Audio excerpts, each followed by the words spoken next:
हा कलरफुल बोल बनवायला अतिशय सोपा आणि खूपच समाधानकारक आहे. लंच, डिनर, टिफिन बॉक्स किंवा वर्कआउट नंतरसाठी पण हा बेस्ट मील आहे. Hello and welcome to Pai's kitchen. तर आजची आपली रेसिपी आहे protein salad, that is chickpea salad.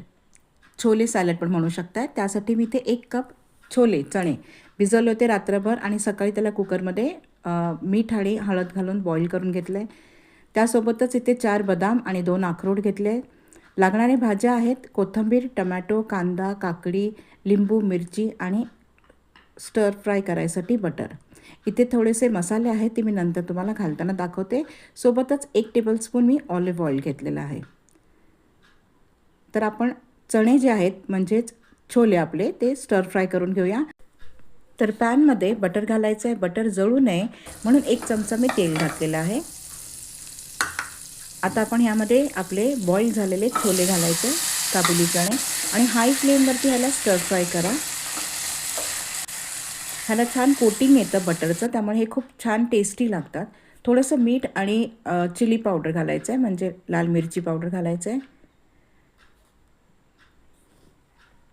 तुम्ही हे नुसते पण असे काबुली चणे स्टर फ्राय करून खाऊ शकताय, पण आपल्याला थोडंसं हेल्दी अजून टच द्यायचं आहे, त्यामुळे आपण ह्याच्यात भाज्या पण घालणार आहोत.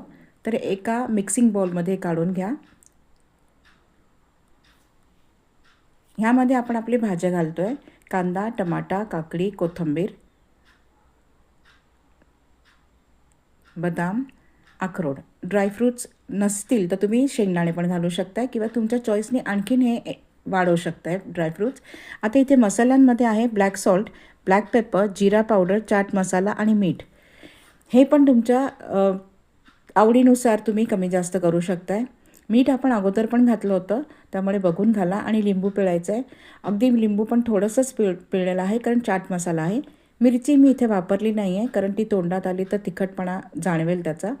तुम्ही घालू शकताय मिरची. ह्याला व्यवस्थित मिक्स करून घ्यायचं आणि ह्याला फायनल टच आहे आपलं ऑलिव्ह ऑइल. तर 1 टेबलस्पून ऑलिव्ह ऑइल इथे ड्रिझल करायचं आहे आणि मिक्स करायचं आहे. That's it. तर आपलं हे कलरफुल हेल्दी बॉल जे आहे चिकपीचं प्रोटीन सॅलड, ते आपलं रेडी झालेलं आहे. ह्याला सर्विंग बॉलमध्ये काढून घ्या आणि सर्व करा. हे हेल्दी आणि प्रोटीन रिच काबुली चणा सॅलड तुम्हाला कसे वाटले कमेंटमध्ये आम्हाला नक्की सांगा. हे मी सर्व केलं आहे ड्रॅगन फ्रूट स्मूदी बरोबर. ही रेसिपी बघितल्याबद्दल खूप खूप धन्यवाद.